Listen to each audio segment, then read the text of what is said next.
बाल चरित अति सरल सुहाए, सारद शेष शंभु सुति गाए। जिन कर मन इन सन नहीं राता, ते जन वंचित किए विधाता।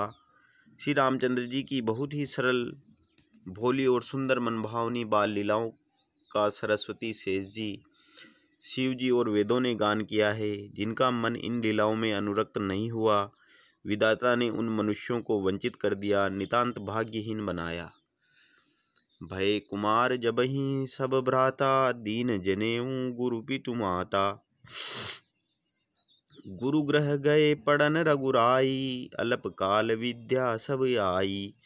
जो ही सब भाई कुमारावस्था में हुए, त्यों ही गुरु पिता और माता ने उनको यज्ञोपवीत संस्कार कर दिया। श्री रघुनाथ जी भाइयों सहित गुरु के घर में विद्या पढ़ने गए और थोड़े ही समय में उनको सब विद्याएं आ गई।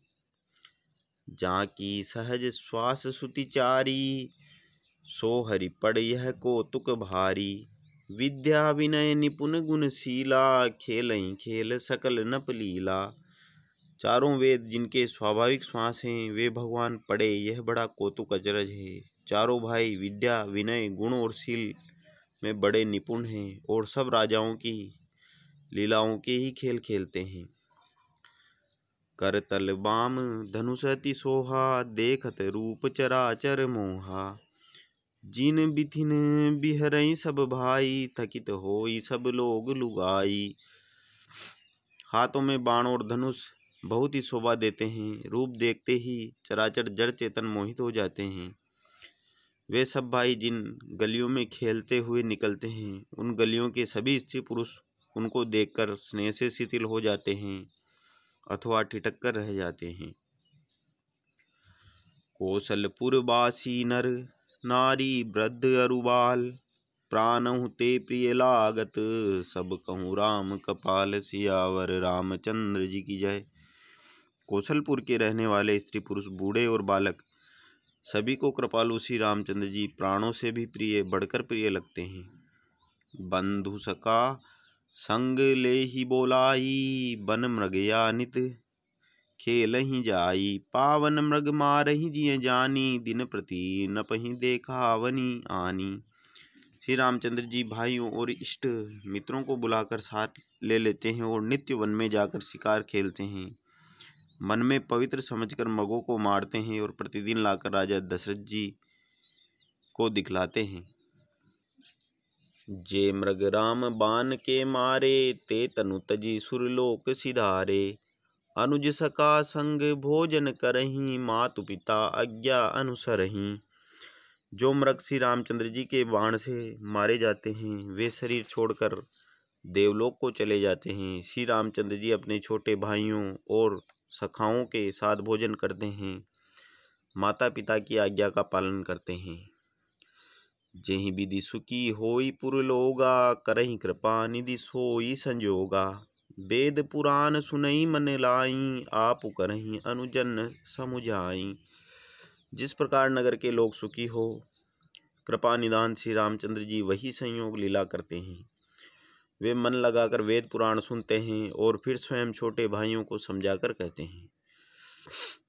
प्रात काल उठ के रघुनाथा, मातु पिता गुरु नावहि माथा। आय सुमांगी करहि पुर काजा, देखि चरित हर्षई मन राजा। श्री रघुनाथ जी प्रातः काल उठकर माता पिता और गुरु को मस्तक नवाते हैं और आज्ञा लेकर नगर का काम करते हैं। उनके चरित देख देख कर राजा मन में बड़े हर्षित होते हैं। व्यापक अकल अनीह अज, निर्गुण नाम न रूप। भगत हेतु नाना विधि, करच चरित्र अनूप। सियावर रामचंद्र जी की जय। जो व्यापक अकल निर्वयम इच्छा रहित अजन्मा और निर्गुण है, तथा जिनका न नाम है न रूप है, वही भगवान भक्तों के लिए नाना प्रकार के अनुपम अलौकिक चरित्र करते हैं। यह सब चरित कहा में गाई, आगिल कथा सुनौ मन लाई। विश्वामित्र महामुनि ज्ञानी, बसई विपिन शुभ आश्रम जानी। यह सब चरित्र में गाकर बखान कर कहा। अब आगे की कथा मन लगाकर सुनो। ज्ञानी महामुनि विश्वामित्र जी वन में शुभ आश्रम पवित्र स्थान जानकर बसते थे। जह जप यज्ञ जोग मुनि करहीं, अति मारीच सुबाहुं डरहीं। देखत यज्ञ निशाचर धावहीं, करहीं उपद्रव मुनि दुख पावहीं। जहाँ वे मुनि जप यज्ञ योग करते थे, परंतु मारीच और सुबाहु से बहुत डरते थे।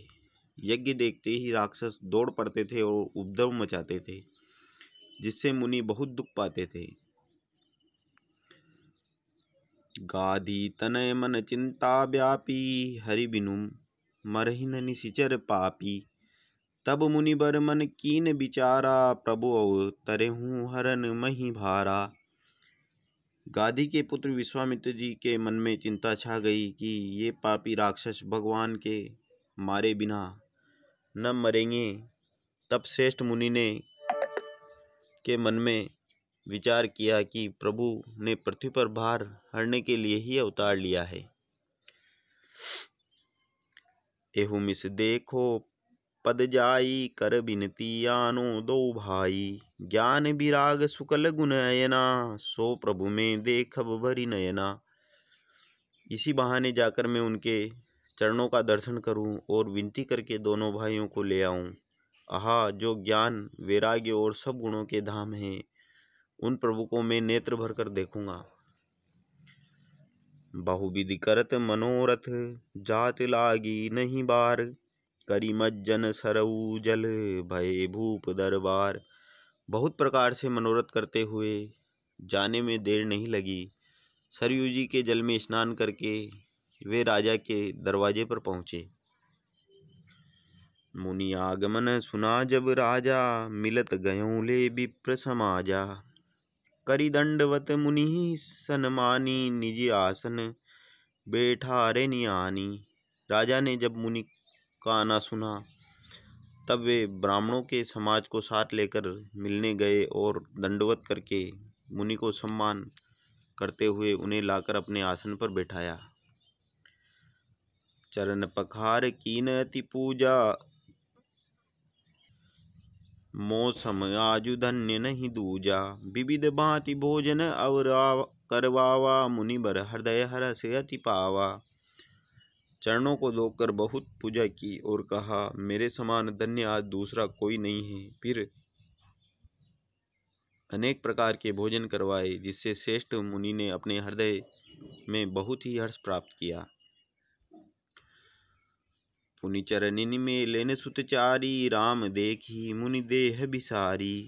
भय भगत देखत मुनि शोभा, चकु चकोर जनु चकोर पूरब शशि लोभा।